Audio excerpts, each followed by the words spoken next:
for this session. So today I'm going to be talking about how to protect your career during an economic uncertainty. So now we hear a lot of talk about recession coming up soon.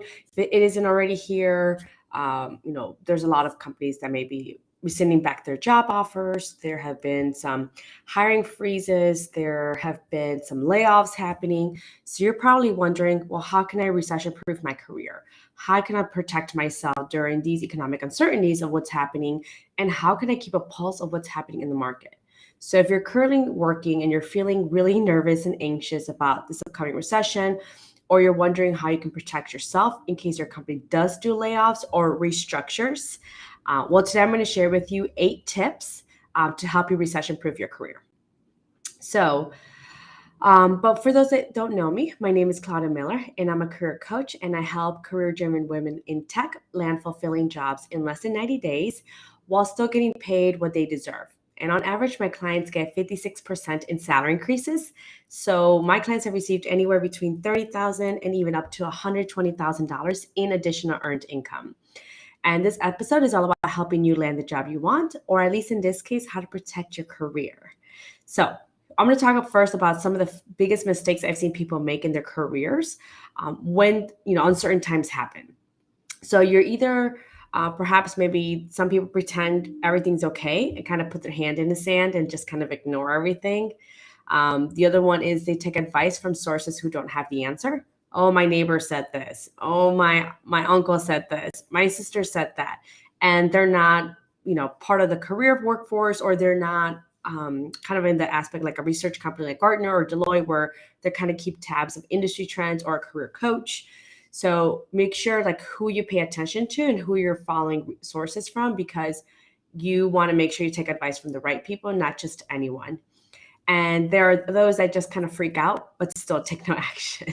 And that kind of creates that worry, anxiety happening, but yet you're not doing anything about it. So if you feel like you fall into those three, or maybe you don't, maybe you're like, hey, I do not fall into any of these three. I kind of just want to learn so I can take a proactive measure, then this episode is for you.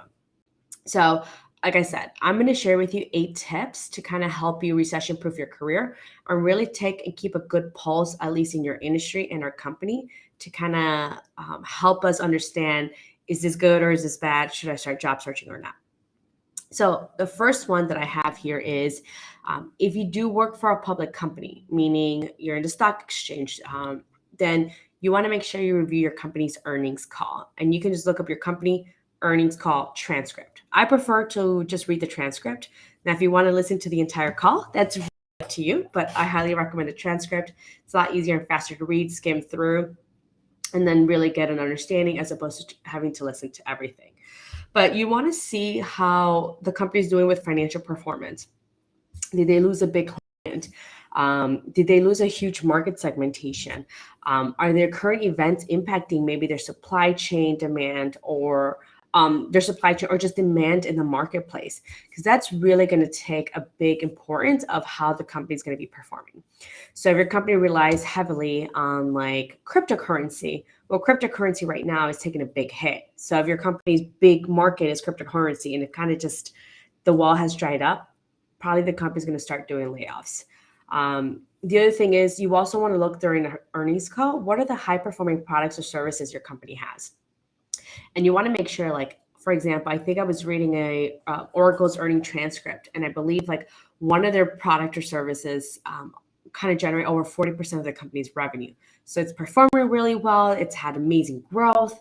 Now, other areas didn't do so well. So, of course, if I was kind of reading this company's transcript, earnings call, I would make sure to, like, how can I get into this department that's doing really well? It's bringing a lot of the company's revenue.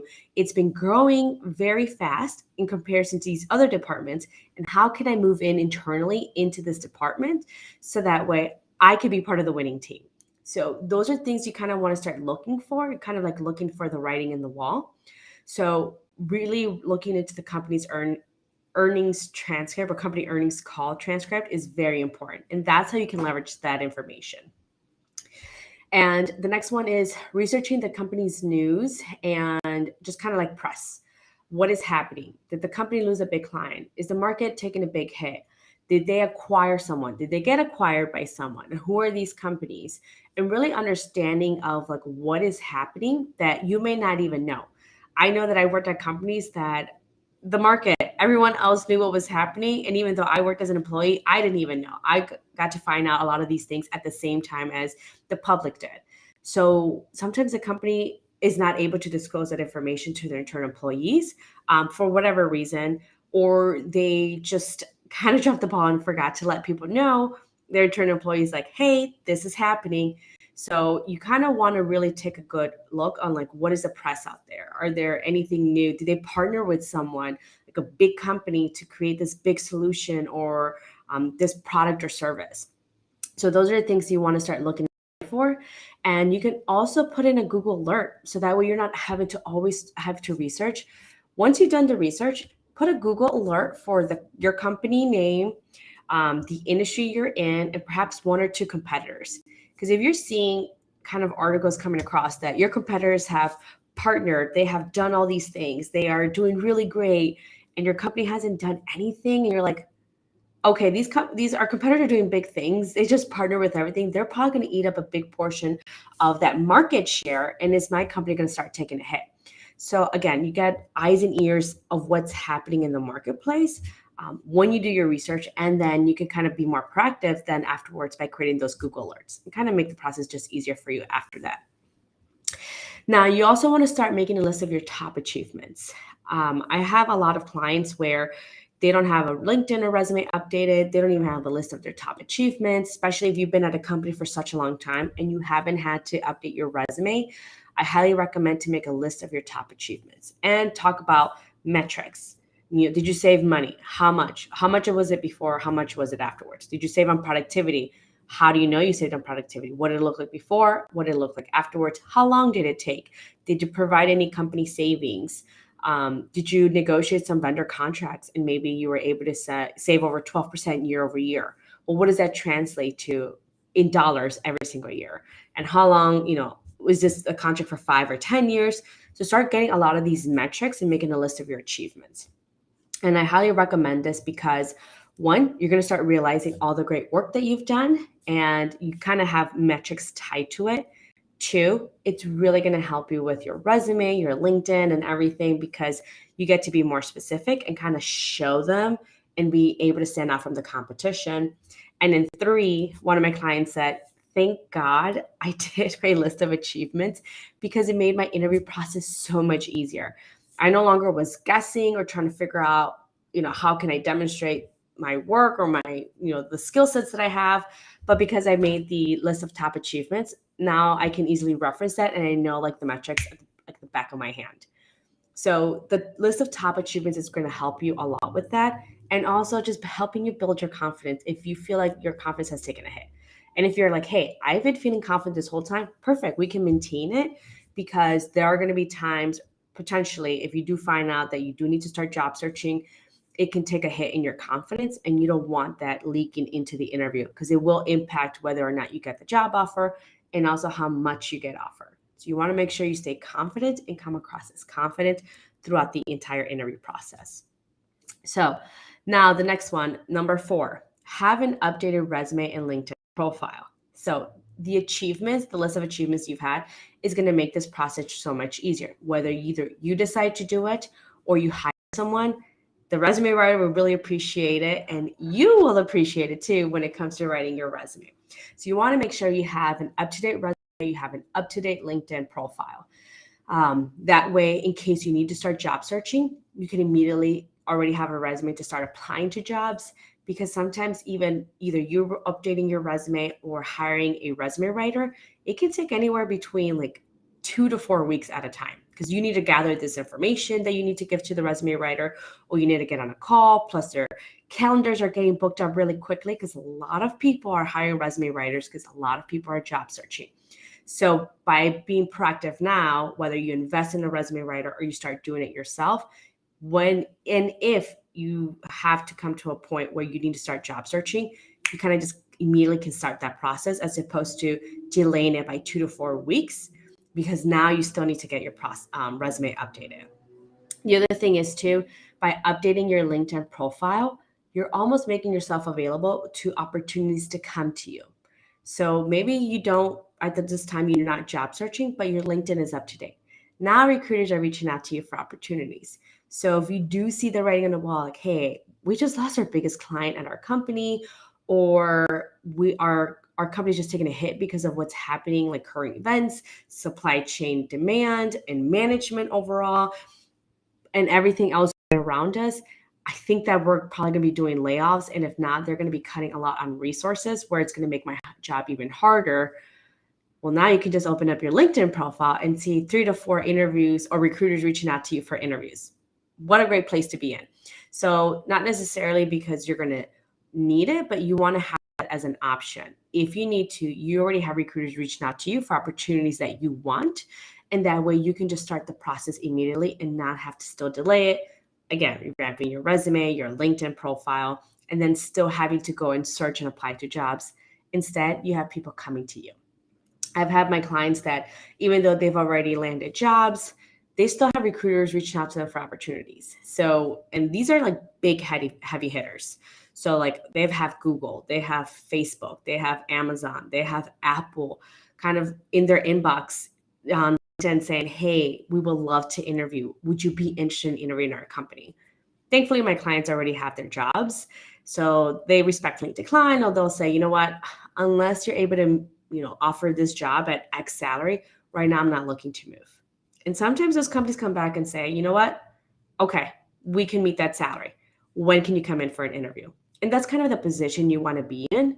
So making sure you have these things up to date, again, is setting you up for success. And it's also going to help you, if you do need to start job searching, be able to get a head start and immediately get off to the races when it comes to job searching, as opposed to stumbling and then trying to figure it out.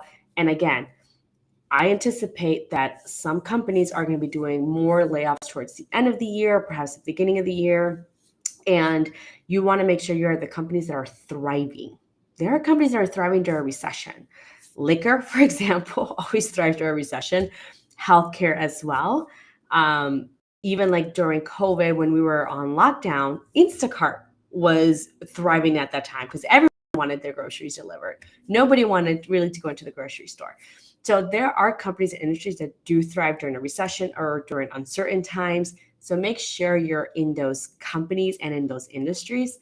And again, that's why you want to make sure you are having all your marketing assets up to date. Marketing assets to me are resume, cover letter, and your LinkedIn profile. So that way you're ready to go off to the races if you need to. And then you're already having opportunities come to you.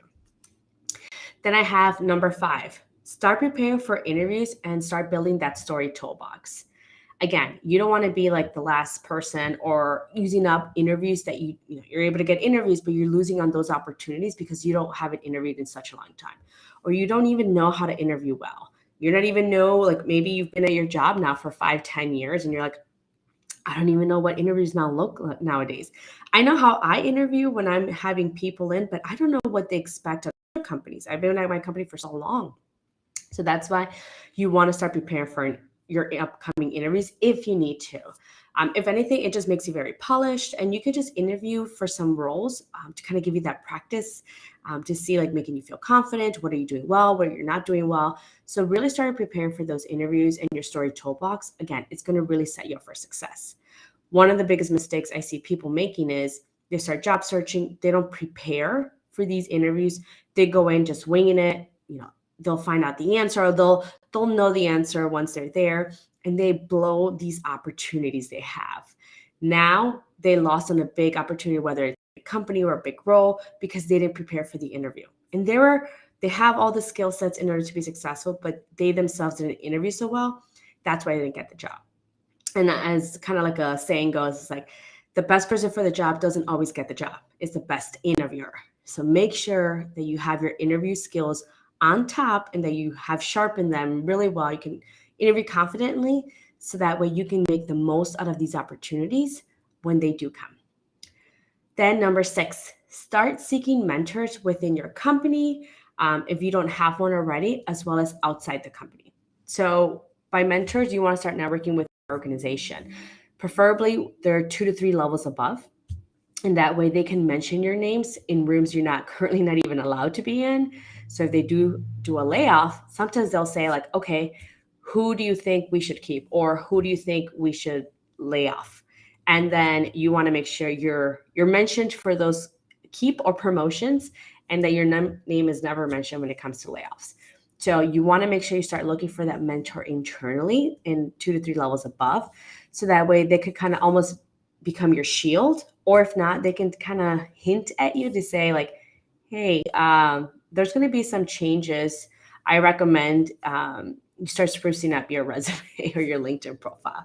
So you want to have kind of like these insiders within the company to kind of give you, again, a good pulse of what's happening, and they can give you some mentorship, feedback, or insights, or they might just connect you with someone within their network outside of the company. So that way you immediately can just go into another company without having to go through the hassle of like job searching and applying to all these jobs, because you have someone very high level up referring you. The reason why I want you to start also looking at mentorship outside your company. So it could be within your industry or somewhere along the industry. So for example, if you're in tech, maybe you're in fintech, but maybe your mentor is in healthcare tech. What you want to have this mentors, because they might actually be able to give you a good insight. Hey, you know what? Healthcare is doing really well. And I know you mentioned you're kind of worried of what may be happening. Why don't, I connect you with someone, or why don't you come to my company? We're doing very well. We actually just got a big client, or we just got huge funding. And I think your skills can be a really good value to the company. Why don't you come on over? And then now you're able to make that transition to a different industry that's currently thriving right now. So that's why you want to have mentors within your company and outside your company, again, to kind of become your shield, become your insiders, and almost give you that red carpet treatment when it comes to job searching and opportunities out there that you might not have otherwise. Number 7, that is start reviewing job descriptions and start highlighting skills that are required that you currently don't obtain. So let's just say that you're a senior manager for software engineers. Well, then the next step, and maybe you've been in this role now for 3 to 4 years. Now you're ready for director of software engineering. Well, that's when maybe you're not applying to jobs externally, but maybe you're waiting for that promotion to come on in, or whatever reason it may be. Well, you want to start looking at job postings that are for director of software engineering, and start looking at these skill sets that you feel like you currently don't have. Well, that's when you want to start building and becoming yourself, almost becoming a top sought after candidate. No one's asked you to do this yet, but maybe you want to start applying and looking into or researching some of these certifications or knowledge that they're asking for. Is this a quick certification you can get on LinkedIn Learning? Is this a $10 Coursera course? Maybe this is a certification or training course you can go on Google or Facebook that they offer for free. And now you can start kind of preparing yourself to get those certifications, to really sharpen your skill set, to become more competitive in the marketplace. And if you do need to end up apply for jobs outside your company, you kind of don't have to delay getting those jobs, because now you need to acquire those certifications or skills, because you've already done that from the beginning. So you can go and start job searching with more ease, more confidence, and kind of almost fast track it, as opposed to you not doing anything about it. So you want to have a good, like I said, pulse of what is happening in the marketplace. What are they asking for? How important are these certifications and skills?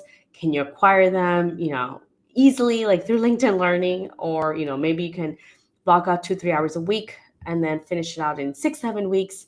And then great, now you have those certifications or skills, as opposed to figuring out that you're about to get laid off and no one will hire you because you don't have these certification or skills. And now you're delaying your job search by 6 to 8 weeks, which potentially can actually be around anywhere between 12 weeks for you to get a job.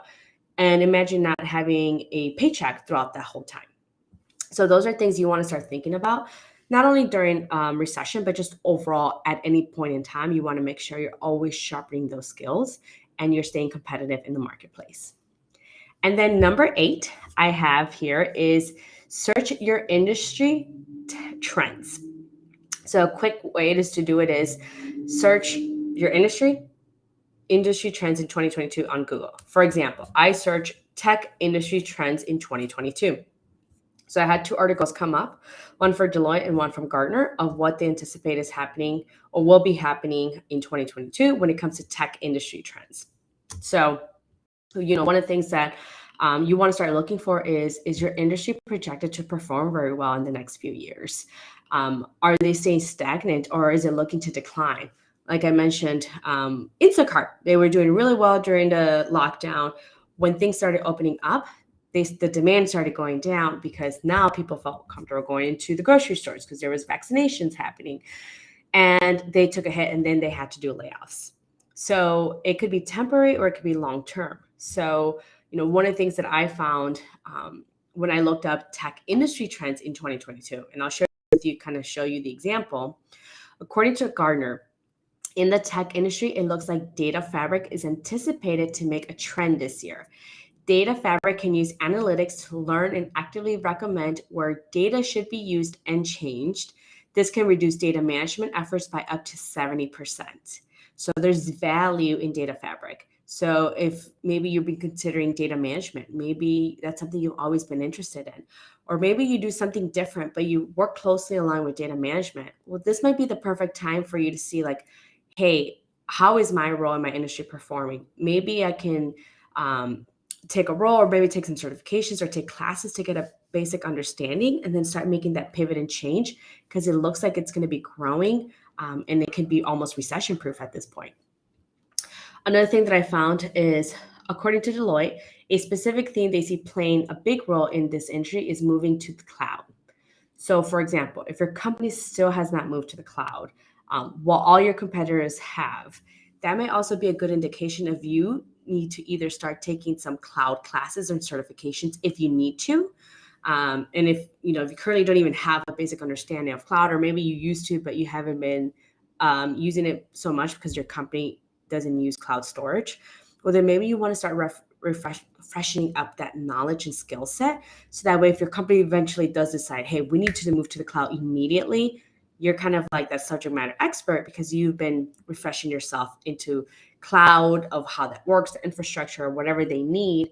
Or maybe they start losing a lot of competition. They just can't keep up with all their competitors because they haven't moved to the cloud. Well, maybe that's a good time to say, like, all right, well, I'm going to look for a job elsewhere outside that is in the cloud, so that way I can have a better secure job. And because I've already taken these skills and certifications, or freshen up my knowledge in cloud, I can make that quick pivot and transition. So this is how you want to leverage industry trends. And like I said, you can do it for any industry. I gave you the example of tech. Most of my clients are in tech, but you can look up finance industry trends in 2022, marketing trends in 2022. You can look up e-commerce. I mean, there's any industry out there, you can look up the information and see what's happening. Again, to almost help you forecast of what's going to be successful, where they're gearing towards, where are the specific skill demands are going to be, and you kind of place yourself at the top there as almost a subject matter expert, and you can do it with time and ease, as opposed to feel like you have to scramble immediately because you just found out a layoff is coming. So these are the 8 tips that I highly recommend to really help you prepare and really recession proof your career. So I'll give you a recap. Look up your company's earnings call if it's a public company. Research your company's news and press releases, and look for if there's anything. Did they lose a big client? Did they merge? Did they partner with a big company? Is the market currently taking a hit? You want to start making a list of all your top achievements. That's 3.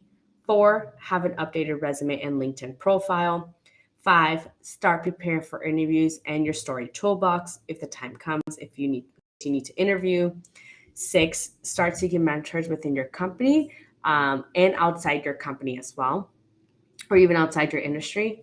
7, start reviewing job descriptions and start highlighting skills that are required that you currently don't obtain. And then 8, start looking at your industry trends for 2022.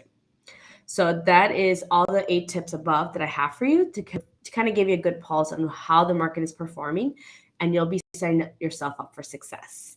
So if you do see the writing on the wall that your company may be doing layoffs or will be struggling, you will have armed yourself with the tools to succeed and head off to the races when it comes to job searching if you follow those 8 tips above that I just mentioned. And I always like to say there's always winners and losers when it comes to job searching. Either you get the job or you don't get the job.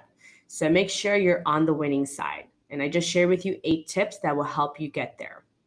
Now, if you already know that you should probably start job searching, or maybe there have been talks around the office of a layoff coming, and you're like, I don't even know where to start. I don't even have to go through all of this. I can already tell you I need to start preparing for this job search market. I immediately need to start preparing for a job. Then I invite you to a complimentary career strategy call. There's no obligation, no risk. We get on a 60-minute call, and then we get to know each other a little bit more. I'm asking you what you're looking for, how is it going. I even tell you if you're being underpaid right now in your current role and how much you should be asking for your next role. And that way I can set you up for success, and I can help you land a fulfilling job in the next 90 days that has you set up to succeed and will be thriving in the next few months or years. And right now, we're still in an employee dominated market, but we don't know for how long. I can't tell you, unfortunately, how long or when, but right now, based on what I've been checking in the marketplace, there's still a lot of job opportunities. There's still companies struggling to hire top performers, and they're willing to pay for it. So you want to take advantage of it. And if you know you should be job searching, there's no more time to lose right now.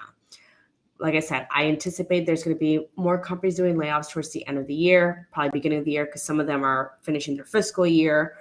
So it is important that you are not the last one hired, first one fired. And then you want to make sure you set yourself for success. And the other thing too is that you want to make sure you want to get the best deal in the next few months. What I mean by that is you may be able to get a job, in the next 90 days that pays 150K, but that same role may be paying 120, once maybe by the end of the year or by next year, you won't be able to get that 150K job. So you want to make sure you start job searching now. If you already know you should be doing it, start immediately. It's still an employee dominated market. There's still ways that you can kind of take precaution on how to make sure you find a job that's going to be successful, that may not, be struggling right now when it comes to this recession that we keep hearing about. And then in my proprietary program, 90-day job offer, I work with you in helping you land that job in the next 90 days while still getting a salary increase. I actually just had 2 clients that signed up, and they've already landed jobs, and it's been less than 60 days. I think one of them was like maybe 45 days. And one of them actually received a 75% salary increase. So yes, there are still companies hiring. Yes, there's still opportunities out there. We don't know for how long. So you want to make sure that you definitely get on top of it. You want to make sure you're prepared so that way you get the best deal out there when it comes to you and your career. So I hope you enjoyed this. And of course, let me know if you have any questions, and I'll see you next week with the next episode.